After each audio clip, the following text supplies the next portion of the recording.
Japp a vidé les poches de la victime et exposé leur contenu sur ce morceau de toile cirée.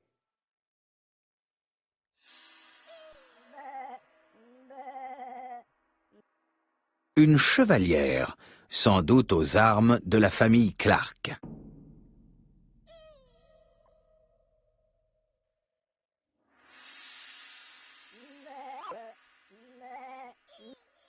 Rien ne semble manquer dans ce portefeuille.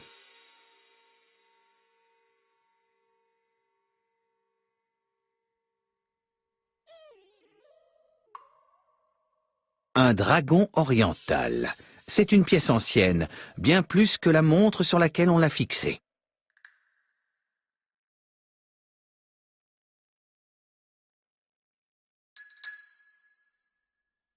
C'est inutile.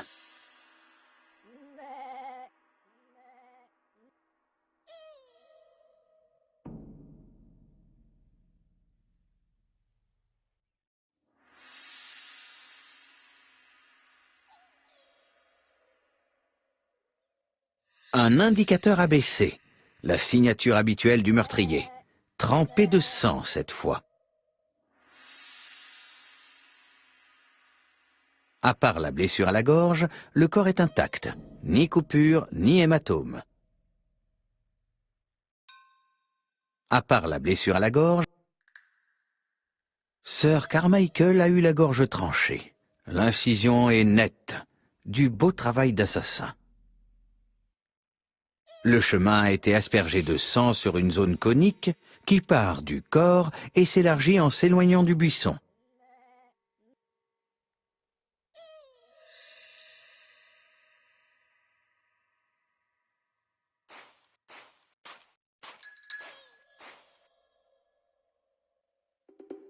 Cet endroit est apaisant.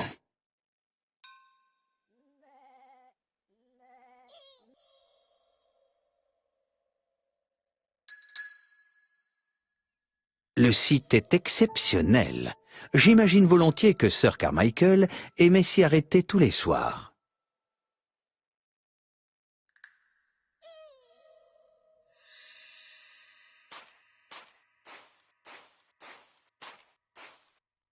Le corps se trouve juste devant un buisson, un des rares buissons présents dans le paysage.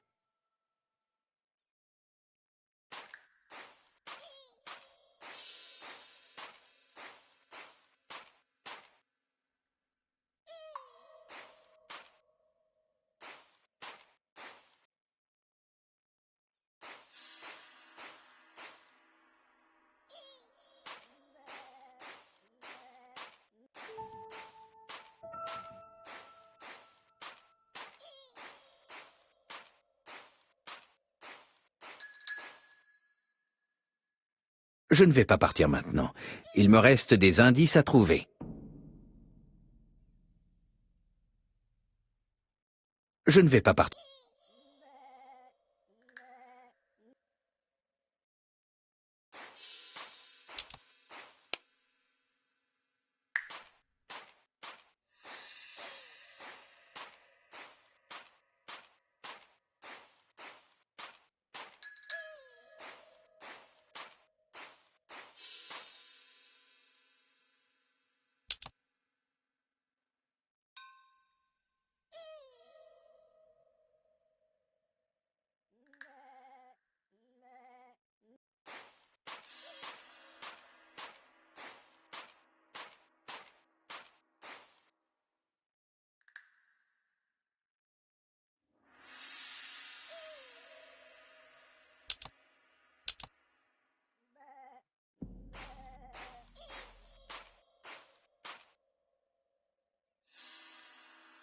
Le site est exceptionnel.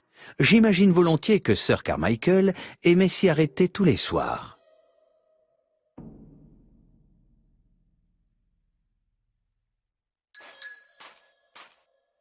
Le corps se trouve juste devant un buisson, un des rares buissons présents dans le paysage.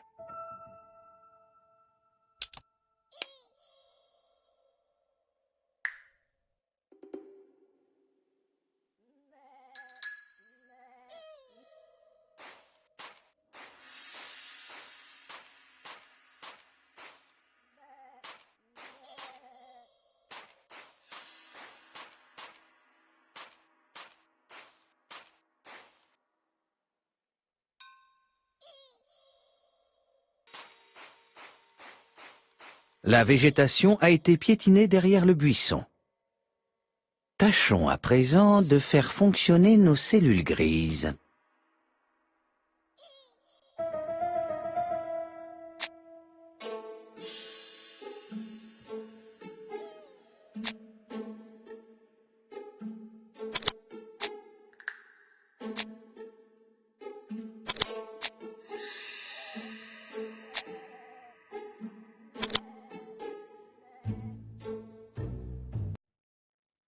Sir Carmichael se tenait dos au buisson quand l'assassin l'a égorgé par derrière. Un coup définitif qui a fait jaillir le sang à plus d'1 mètre. Tâchons à présent de faire fonctionner nos cellules grises.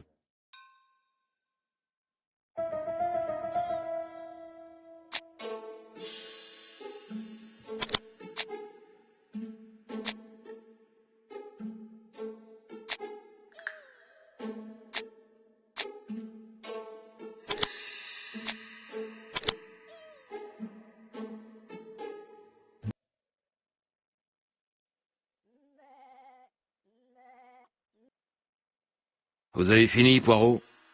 Inspecteur, bien des questions restent ouvertes, mais j'ai au moins une certitude. L'assassin a soigneusement préparé son coup. Tout à fait. Pour monter une telle embuscade, il devait connaître les habitudes de Sir Carmichael. L'assassin a frappé avec une sauvagerie exceptionnelle. Oui, le sang a coulé. C'est la première fois qu'il attaque un homme, il s'est armé en conséquence. Vous avez interrogé les proches de la victime, inspecteur? J'ai parlé au frère Franklin Clark. J'en ai pas tiré grand-chose. Je vous le laisse, je vais faire enlever le corps.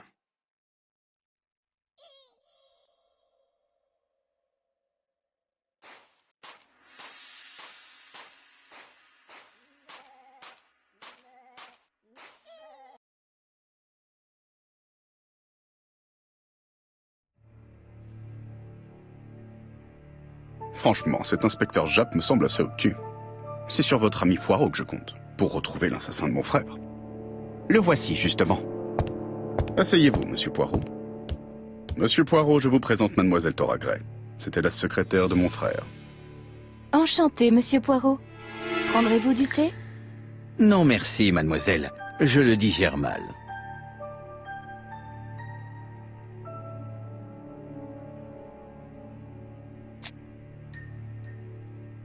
Elle a quelque chose d'élégant.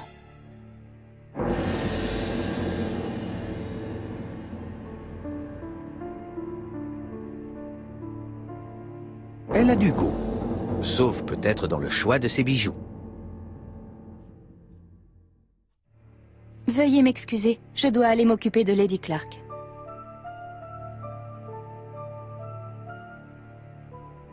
Hastings n'aime pas le thé brûlant. Il va souffler un bon moment sur sa tasse avant de boire.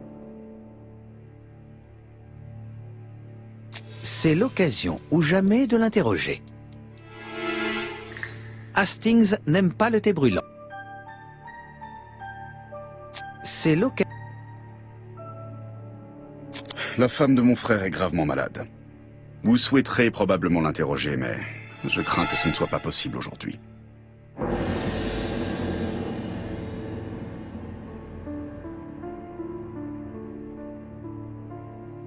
Bien sûr, je comprends.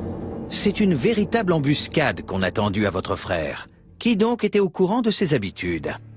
Tout le monde à la maison savait qu'il partait se promener à 8h30 et faisait toujours le même parcours.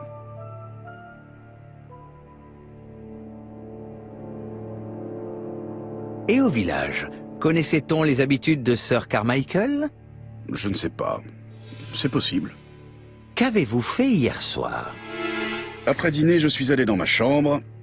À 11h du soir, le téléphone a sonné. C'était la police. Je suis parti à la recherche de mon frère.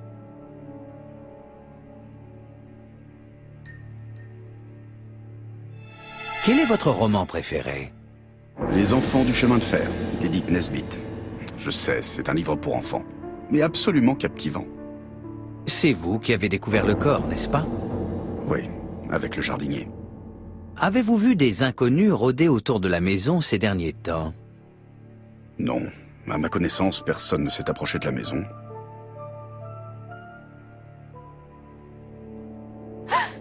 Madame Clark! Oh, Lady Clark a dû tomber de son fauteuil. Il faut que j'aille aider Mademoiselle Gray à la relever. Hastings, je vais profiter de l'absence de notre hôte pour inspecter le salon. Mais, Poirot, un gentleman ne doit pas... Mon ami, je le prends sur moi. Tout ce que vous avez à faire est d'entrebâiller la porte du salon et de me prévenir si quelqu'un arrive.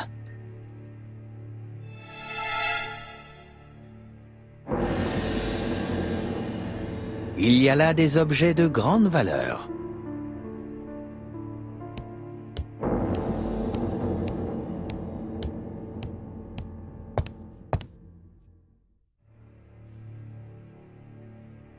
Un tigre.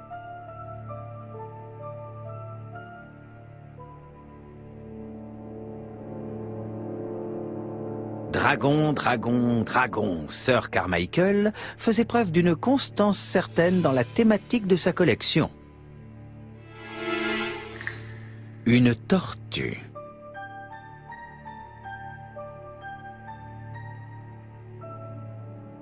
Il s'agit d'un empereur. Sa place au centre de la table revêt certainement un caractère symbolique.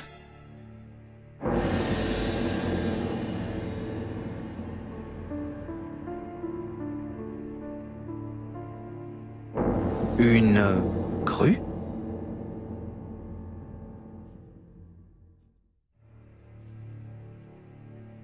Un dragon.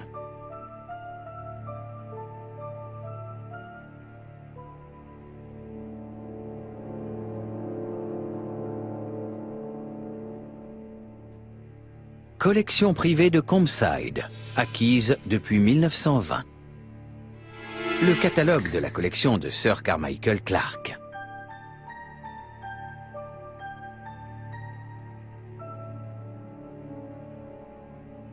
Je ne vais pas m'en aller maintenant.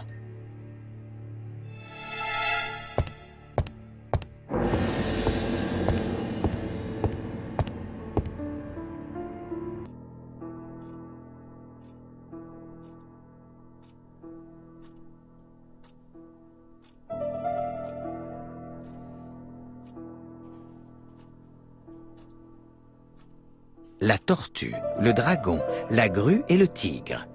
J'ai l'impression d'avoir déjà vu ces motifs quelque part.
La position de chacun des motifs ressemble à la table.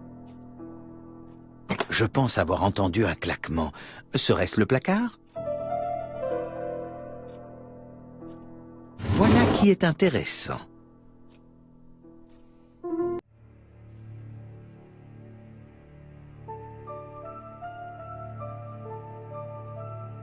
Ernest Logan, MD, Institut de cancérologie de Brighton. 201 Duss Road, Brighton, Sussex. À l'attention de Sir Carmichael Clark, MD Combside Shurston, Devon, Brighton, 5 janvier 1935. Chers confrères et amis, à l'homme de science que vous êtes, je dois une parfaite franchise. Votre épouse Lady Clark est atteinte d'un cancer généralisé en phase terminale. J'avoue n'avoir rien soupçonné de son état lors des premiers examens, mais les résultats d'analyse que je reçois aujourd'hui ne laissent malheureusement aucune place au doute. J'estime l'espérance de vie de votre femme à 1 an. L'hospitalisation ne changerait pas grand-chose dans son cas. Je vous conseille donc de la soigner à votre domicile et de lui faire administrer toute la morphine nécessaire pour adoucir ses derniers instants. Recevez, très cher ami, l'expression de mon estime et de ma compassion. Ernest Logan.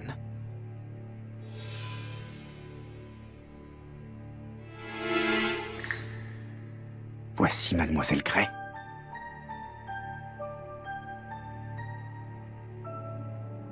Pardonnez-moi de vous avoir fait attendre. L'état de Lady Clark demande des soins réguliers. Je pense que vous souhaitez m'interroger. Certainement, mademoiselle. Remarquable, cette porcelaine. Est-elle ancienne?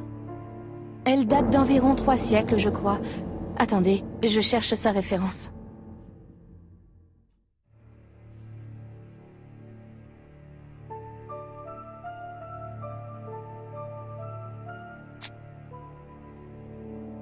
Elle semble en proie à une forte émotion.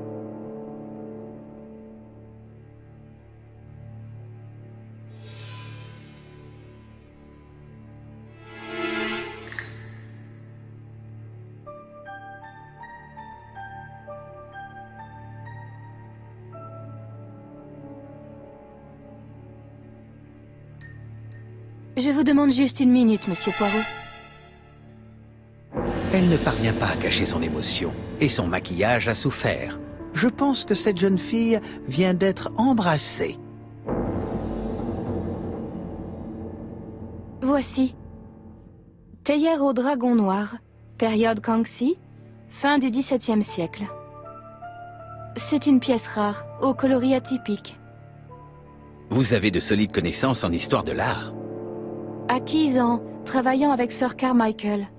Je l'aidais à gérer sa collection, à choisir ses nouvelles acquisitions.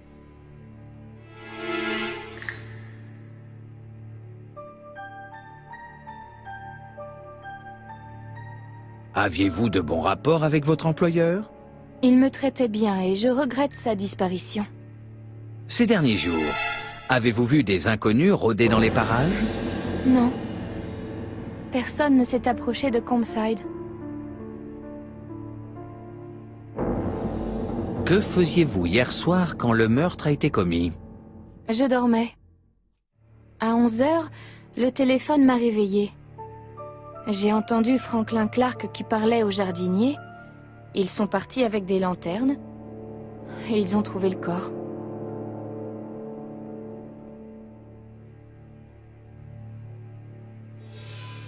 Que pensez-vous de Franklin Clark? Curieuse question. J'en pense du bien naturellement. C'est un homme énergique, très sociable.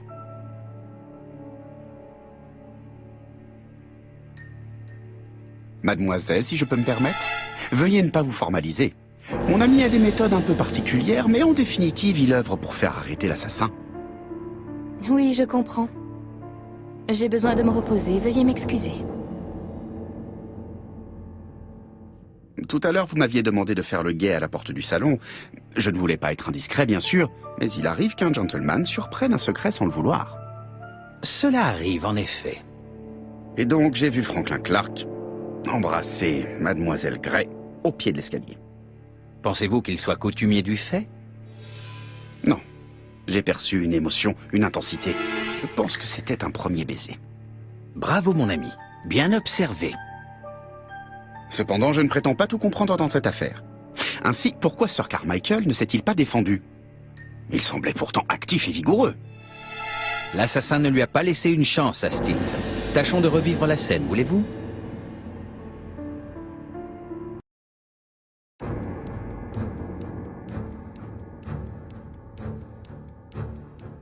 Sir Carmichael fait sa promenade habituelle. Notre tueur est caché derrière un buisson. Le vieil homme suit tranquillement le chemin du gravier.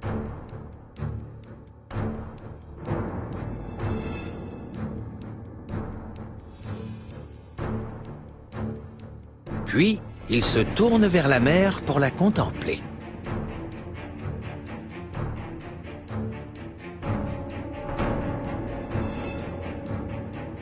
Le tueur sort de sa cachette par la droite.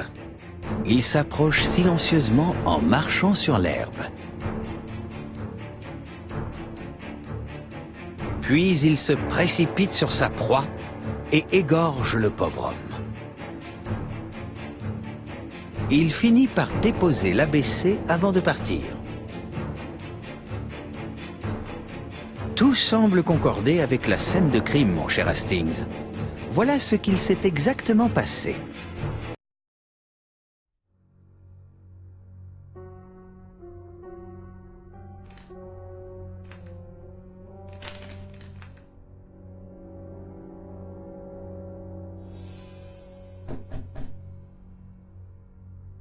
Oh, attendez un peu, je m'habille.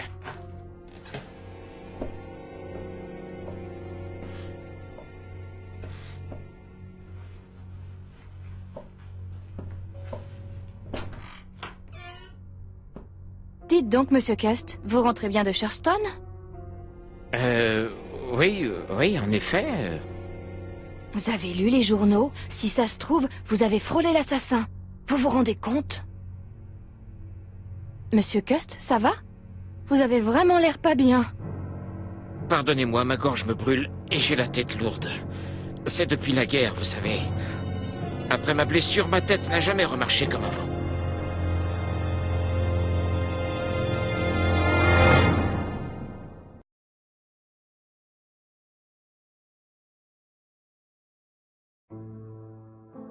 Poirot, c'est un plaisir d'habiter à nouveau avec vous après toutes ces années. J'ai cherché un cadeau pour vous remercier de votre hospitalité et j'ai trouvé ce porte-mine. Un authentique objet de collection. Vous me gâtez, mon ami. Et vous bien plus encore en m'associant à vos enquêtes. Ne sous-estimez pas l'aide que vous m'apportez, Hastings. L'intellect n'est pas tout. Il y a aussi la bonne volonté et vous n'en manquez pas. Tout à l'heure, je vous demanderai de m'aider à nettoyer la pièce et à apporter des chaises. Nos hôtes ne vont pas tarder à arriver. Thora Grey viendra-t-elle? Naturellement. C'est une jeune fille fascinante, n'est-ce pas? Oh, voyons, Poirot. Je suis marié. Quant à Mademoiselle Grey, elle est déjà courtisée par Franklin Clark. Poirot, nos invités ne vont pas tarder à arriver. Nous devrions nous préparer.